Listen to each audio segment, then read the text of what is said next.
he should be recording good this time.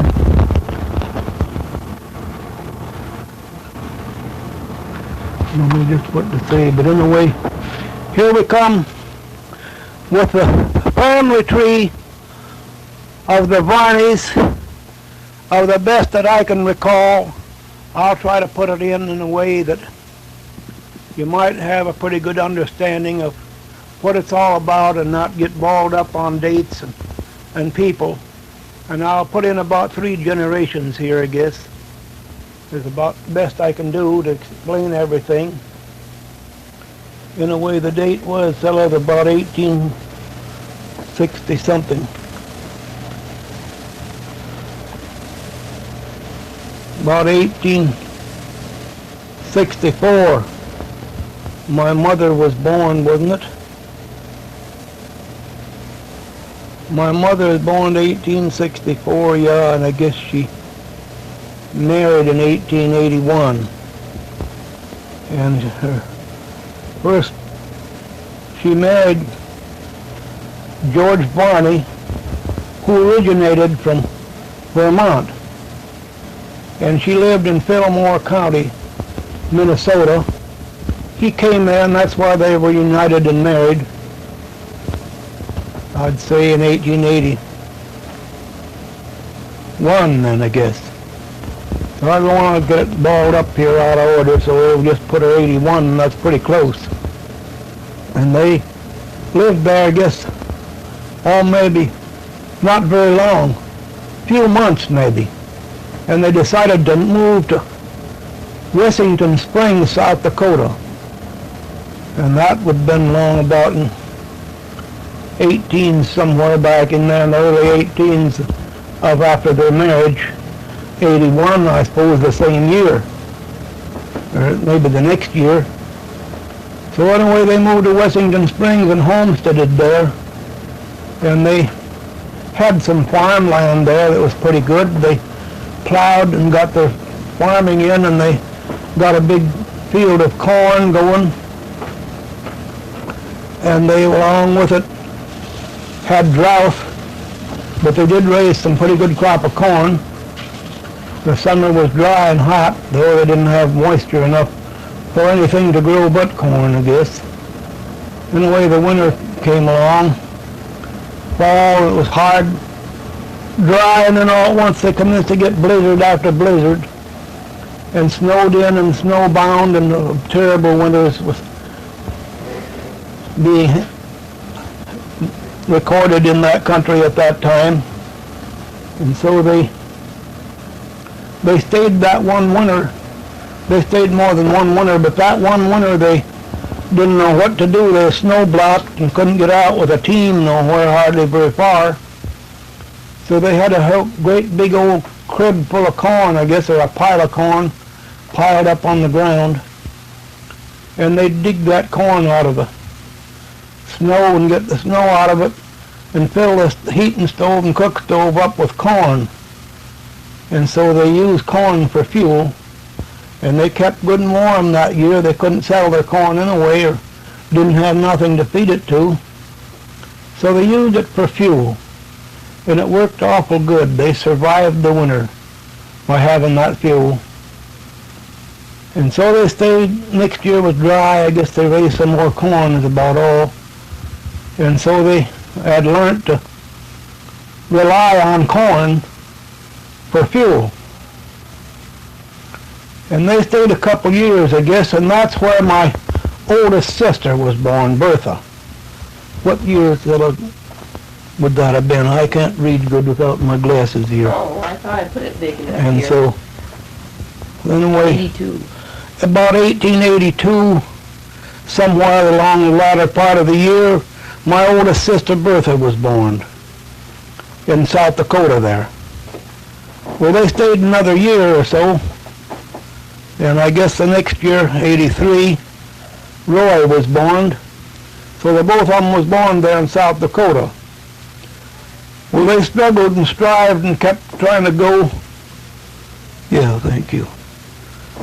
Try to exist and survive, and they did pretty good, I guess, but they got disgusted with that after a few years.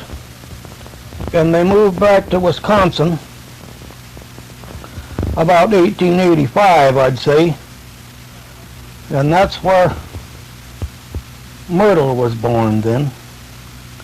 She was born in 1885, and she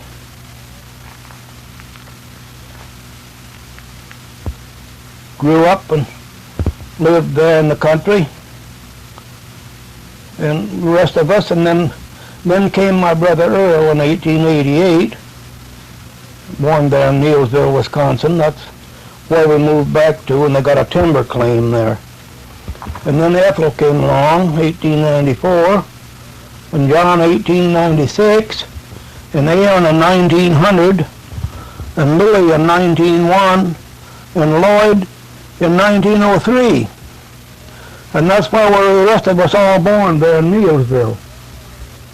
So we lived there a while, and everything was shaping up pretty good, and we had buildings built and was farming a little bit, and we'd cut logs and made log houses and things like that.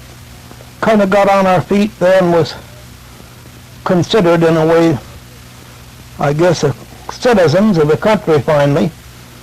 So a big logging outfit put a dam in it, the Hatfield Dam right below us. They were going to float logs down. So they was cutting logs in that country. All them little creeks and rivers and small streams was loaded pretty good with timber up in the north. So they had crews out there cutting timber all winter and dragging it down to the edge of the water and leaving it lay. In the spring they'd put the head gates down and raise that water level, and then they'd bring floating them logs down to the dam, to the sawmill there. So they done that a couple years and flooded our land. They put water back up on our land, all our good field land that we had cleared. And they ruined it to where we couldn't raise no grain or crop or garden or hardly anything. And then time the water would go down, they'd be through logging and sawmilling for the season. Well, mud would be so heavy in the fields and everything, you couldn't dry it out enough to grow anything that year. So we got disgusted.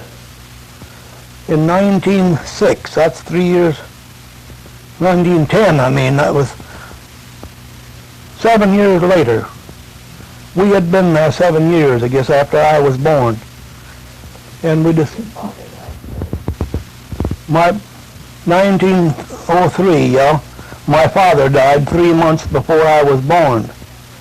But we stayed on, and my brothers and all of them was growing up into manhood, and so they took care of the place and had been carrying on real good till that flooding came, and then they disgusted and decided 1909, my oldest brother Roy, he went to North Dakota to look around, up in Canada and around, and he finally found him a place he wanted to homestead on in North Dakota at the edge of the Badlands. And so him and Harry Lockman, a neighbor there, went together, and they both homesteaded there about a quarter of a mile apart. And so they looked it over and got them a little house built and every way pretty good. They decided to come back home to Neilsville and talk my mother into going out there and homesteading, and that we'd all go out there and we'd move, we'd get an immigrant car and put our horses and chickens and cows that we was going to take, everything in that car. A railroad car, yeah. So anyway, that's what we did, and we had an auction sale and sold everything that we didn't want to take with us. We didn't get much out of the sale. Them days you didn't receive very much money for anything. But anyway, we got everything sold out and disposed of, and we finally got loaded on into this boxcar, and we were still a little bit short on money. We was kind of handicapped and hit pretty hard for any surplus money. So we had a wagon box. They just took it off in the wagon when they put the wagon wheels and everything, stacked them in the car. And they took and tied that wagon box up to the ceiling of the boxcar. There's a couple of iron hooks, I guess rings, that they tied it to, and they made it good and secure and strong. And they decided that John could ride in that wagon box. When the brakeman come around and looking, conductor like that, and looking for something, he could be up there in that wagon box, and nobody'd ever find him there because they didn't have very much room for him just to squeeze in. So anyway, he rode that wagon box to North Dakota. He'd get out, get him a little air and a little food and everything, but when the train was a-rolling, when they'd come to a halt, well, he'd get back in his box again. So we got to North Dakota that way, in the little town of Rame. Anyway, we got to where we decided to, my mother hadn't homesteaded yet or nothing. She hadn't been there to see the country or a thing.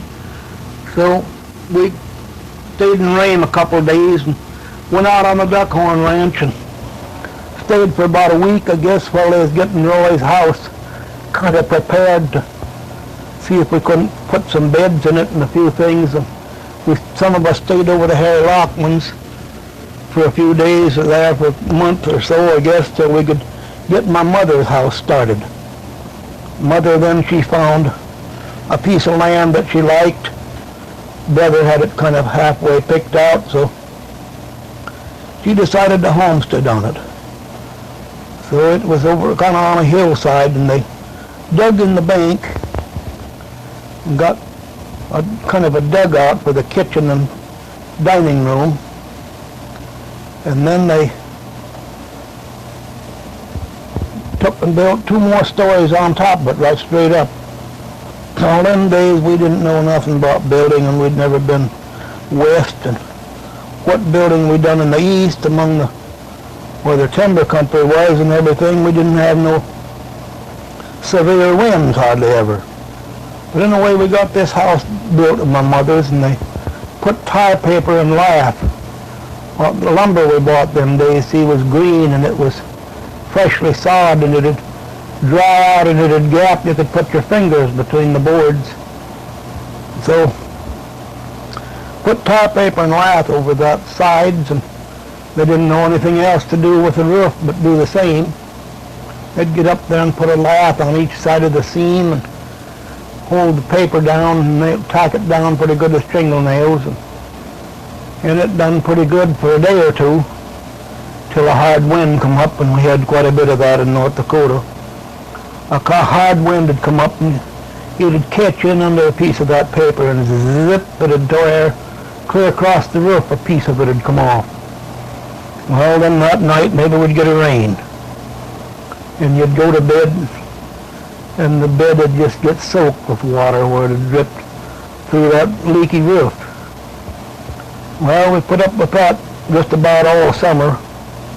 Finally, we raked up money enough, I guess, somehow, amongst a bunch of us, to get some rubber roid and put on the roof, and tacked it on there with big-headed brads, and that done a good job on the roof, stopped it from leaking. Well, we covered the whole entire building with that then finally. Anyway, we lived in that up till 1916. That was 1910. We lived there 6 years, up till 1916. We made it in that little old house. It was small and short and stubby and didn't have much bedroom space, and it was cold as a barn when the winter winds hit even then. But we made it, we survived in there up till 1916, when we built a new house. 1915 we built a barn first. In 16 we built a new house, and we built it out of frame, lumber, put paper, building paper and siding on the outside, and we put paper on the inside and patent lath. and they plastered that up with plaster, then had a plastered house. Oh, they bragged how warm that was going to be, because no wind had ever blow through that plaster. That was the coldest house I ever lived in my life. That house was really worse than being outdoors, I guess. It broke the wind a little bit, and that's about it. The wind didn't blow in any, but it just seemed like them plaster walls got like ice, and it was more like a refrigerator than it was a house. But anyway, we lived in that all the time that we was there.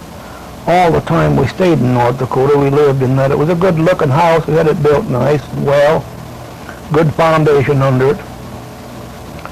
Anyway, all the time we lived there, that's the house we lived in till I left there.